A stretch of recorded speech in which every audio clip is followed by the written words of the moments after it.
Promotor Decomay, a gente já viu, então, os resultados da lei da ficha limpa em 2012, os pontos da lei, né, o que ela inovou em termos de tornar inelegível um candidato, mas a gente percebe pelas dúvidas da população, até pela pergunta que abriu esse bloco, que o pessoal desconfia ainda que ela não está sendo aplicada ou não está sendo efetiva. O senhor, como promotor de justiça, qual a sua percepção após a aplicação dessa lei?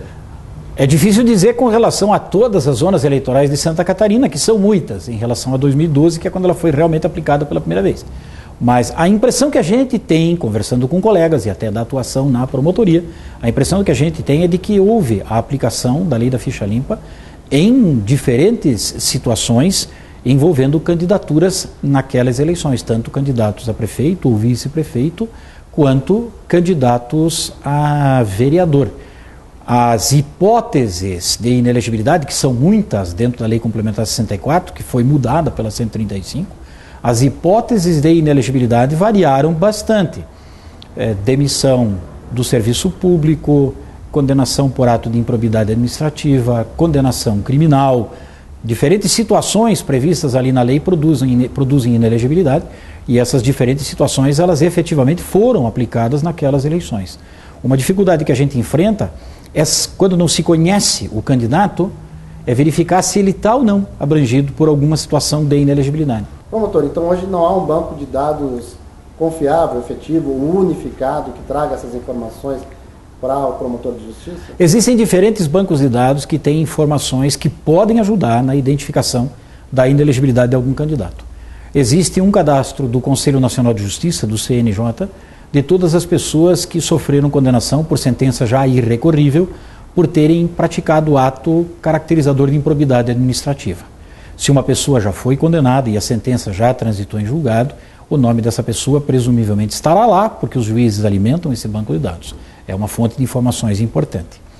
As condenações criminais hoje, proferidas pelos estados, elas são centralizadas. As condenações criminais proferidas pela Justiça Federal também. A dificuldade que eventualmente se enfrenta, que não é uma dificuldade muito grande nessa perspectiva, é de que a pessoa seja candidata num determinado estado e eventualmente tenha uma condenação criminal em outro, fazendo uma consulta ao banco de dados da Corregedoria de Justiça daquele estado onde ela hoje está atuando e vivendo e onde ela pretende ser candidata, não se vai obter uma informação sobre a condenação dessa pessoa numa outra comarca, numa comarca de um outro estado. Mas aí o que nós temos também é que quando há uma condenação criminal, essa condenação criminal é comunicada para o cartório eleitoral e ela é anotada no cadastro daquele eleitor. Então nós também sabemos que a pessoa teve uma condenação. E aí será possível verificar, a partir dessa informação no cadastro eleitoral, se aquela condenação é uma das que produzem inelegibilidade para o futuro. E há um terceiro banco de dados que já vem sendo implementado desde a Lei das Eleições, que é de 97, que é o cadastro mantido pelos tribunais de contas, tanto o Tribunal de Contas da União quanto os dos estados e o Distrito Federal, e também do município de São Paulo e do Rio, daqueles que tiveram contas como administradores públicos rejeitadas. Essa é uma terceira fonte de informação, esta é uma lista que a Lei das Eleições, inclusive, manda divulgar com antecedência para que possa ser consultada e possa dar margem a uma impugnação ao pedido de registro de algum candidato que tenha contas rejeitadas. O que o senhor considera que ainda pode melhorar, que deve ser aprimorado nessa lei? Uma das coisas que pode ser aprimorada é justamente o adensamento das informações e a centralização das informações a respeito daquelas diferentes situações que podem produzir inelegibilidade. Uma das causas de inelegibilidade consiste na demissão do funcionário público num processo administrativo. Com relação a isso, não se tem informação alguma, porque os próprios órgãos da União, dos estados, do Distrito Federal, dos municípios é que cuidam disso. Mas aí sim não existe nenhum banco de dados centralizado que permita uma consulta. Então, nessas informações a respeito das possíveis causas de inelegibilidade, talvez ainda se consiga obter um aprimoramento, uma centralização dessas informações. No mais, a lei das inelegibilidades tem funcionado bastante bem. A principal questão é que os partidos eventualmente sabem melhor da situação dos seus candidatos adversários, mas nem sempre. Os representantes do Ministério Público frequentemente não têm esta informação.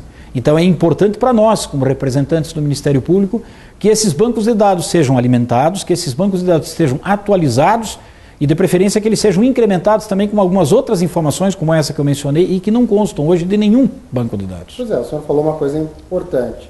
Quem dá o respaldo, quem apadrinha a candidatura de um candidato é o partido. Ele dá a sigla, dá o espaço. Sim. Mas hoje me parece que não tem nada que responsabilize o partido que, sabendo de antemão que aquele candidato não atende ao que determina a lei da ficha limpa, tenta colocá-lo como candidato por ele trazer muito voto, agregar na legenda, ou seja, faz isso de má fé, mas ele não acaba não sendo... O partido, se responsabilizar, talvez nem seja a palavra correta.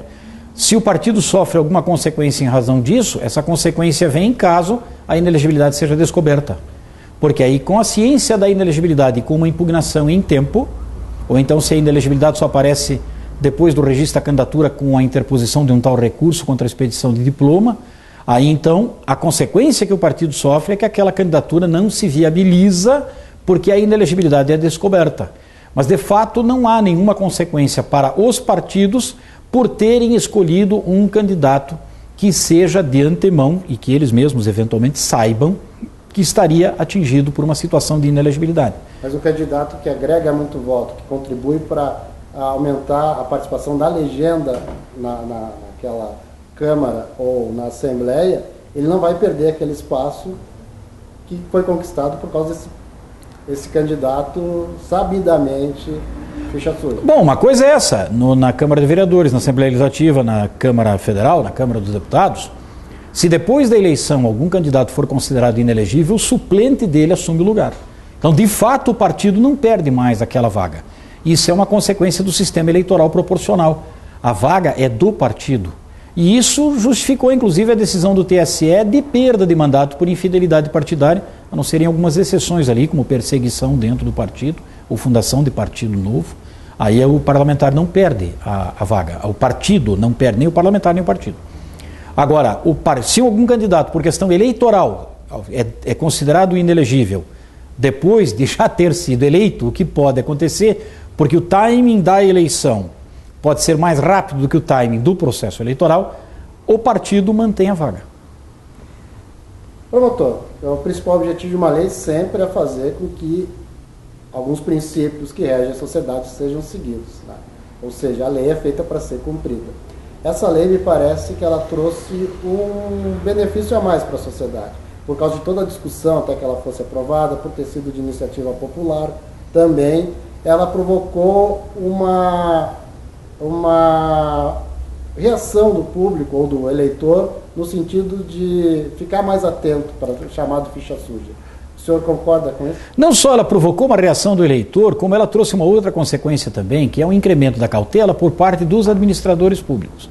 O que se tem sentido é que os administradores públicos se preocupam em não fazer nada que depois pudesse vir a ser considerado como uma ilicitude, que pudesse, por exemplo, acarretar uma rejeição de contas por Tribunal de Contas e produzir a inelegibilidade deles. Então os administradores públicos também estão sendo cautelosos nas suas ações administrativas. Estão procurando se acercar da convicção de que essas ações administrativas realmente são corretas e não vão trazer consequências indesejáveis no futuro. É claro que se alguma pessoa resolver, num cargo público, atuar de maneira corrupta, a lei da ficha limpa talvez não seja um freio suficiente. Mas, se essa corrupção depois vem à tona e produz uma condenação criminal ou uma condenação por improbidade administrativa, pelo menos uma inelegibilidade dessa pessoa para o futuro fica assegurada, o que também é uma vantagem, porque exclui da possibilidade de disputar mandato pessoas que no passado mostraram que o comportamento delas no exercício do mandato já conquistado não foi o desejável. A gente já viu que não existe um banco de dados, alguma outra fonte mais rápida de acesso para que o próprio eleitor saiba, aquele cara é ficha suja, né? Aquele candidato é ficha suja. Mas de que maneira, com o que ele já tem hoje, o eleitor, o cidadão, pode ajudar o Ministério Público a fiscalizar o cumprimento dessa lei? Pode, se o eleitor tem alguma informação no sentido de que talvez aquela pessoa tivesse sofrido uma condenação criminal, ou de que talvez aquela pessoa tivesse sido responsabilizada por improbidade administrativa, pode levar essa informação ao Ministério Público. E não precisaria nem necessariamente formalizar uma comunicação. Bastaria que comparecesse e dissesse: parece que essa pessoa tem uma condenação criminal. Isso é o suficiente para que já se possa tentar fazer uma verificação da efetiva existência ou não dessa condenação criminal ou outra causa de inelegibilidade. Um aspecto prático que é preciso lembrar aí: depois que o partido, quem pede registro de candidato é o próprio partido ou a coligação. A Justiça Eleitoral publica um edital e a partir da publicação desse edital começa a correr um prazo de 5 dias para fazer impugnação. Impugnação é para tentar comprovar que realmente tem uma inelegibilidade em relação àquele candidato. E esse prazo, ele não se reabre depois no futuro. Então, o que pode trazer alguma dificuldade é isso. 8 dias depois da publicação do edital, quando não dá para impugnar mais, se descobre uma causa de inelegibilidade. Mas aí, se era uma causa de inelegibilidade que já existia antes, que a gente chama de antecedente, por esse motivo óbvio, não tem mais o que fazer. Então, quanto mais depressa a informação vier, tanto melhor. Bom, doutor, a gente sempre termina com uma mensagem final do entrevistado, né, o convidado do programa, sobre o tema desse programa. O que o senhor tem a falar para o nosso público? A lei da ficha limpa, embora ela sofra algumas restrições de autores, de professores de direito eleitoral, ela tem um ponto ou outro com o qual eu também não concordo, mas eles não são os pontos mais relevantes nesse momento. A lei da ficha limpa é importante e ela está inclusive de acordo com o que a Constituição diz. A Constituição tem causas de inelegibilidade que estão dentro dela mesma. Mas ela também diz que por lei complementar dá para prever outras, por isso é que nós temos uma lei complementar tratando de inelegibilidades. E dentre um dos aspectos ela diz que causa de inelegibilidade pode ser prevista levando em conta não só a probidade administrativa, como também a moralidade para o exercício do cargo, considerando a vida pregressa do candidato. Então, a lei das inelegibilidades, de um modo geral, e a lei da ficha limpa, principalmente, ela tem esse propósito de evitar que aquele que se mostrou pouco apto, digamos assim, a exercer um mandato eletivo, não do ponto de vista da competência, mas do ponto de vista da seriedade, ele, pelo menos durante algum tempo, não possa postular novos mandatos. E isto já é uma coisa importante, isso já é uma coisa relevante. Ok. Obrigado por sua participação. Eu que agradeço.